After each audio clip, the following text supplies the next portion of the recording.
प्यार किया तो बदनाम हो गए, चर्चे हमारे सरेआम हो गए। जालिम ने दिल भी उसी वक्त तोड़ा जब हम उसके प्यार के गुलाम हो गए।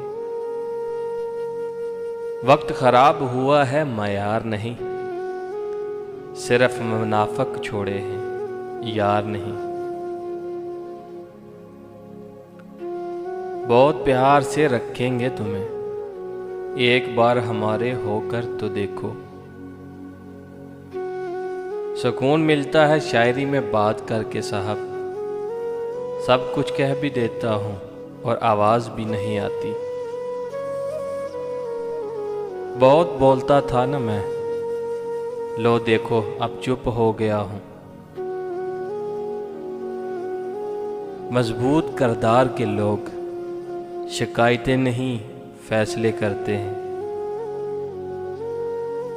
लोग बदलते नहीं हैं, बस उनकी जिंदगी में हमसे बेहतर लोग आ जाते हैं।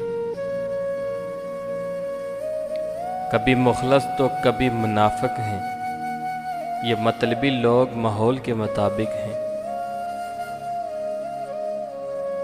सफाइयाँ देना तो दूर की बात, हमने अपने हक में भी बोलना छोड़ दिया। तेरे बदलने का दुख नहीं है मुझे, मैं अपने इतबार पर शर्मिंदा हूँ। अपनी ही मोहब्बत से मुकरना पड़ा मुझे, जब देखा उसे रोता किसी और के लिए। नखरे तो हम मर कर भी करेंगे, तुम ज़मीन पर चलोगे और हम कंधों पर।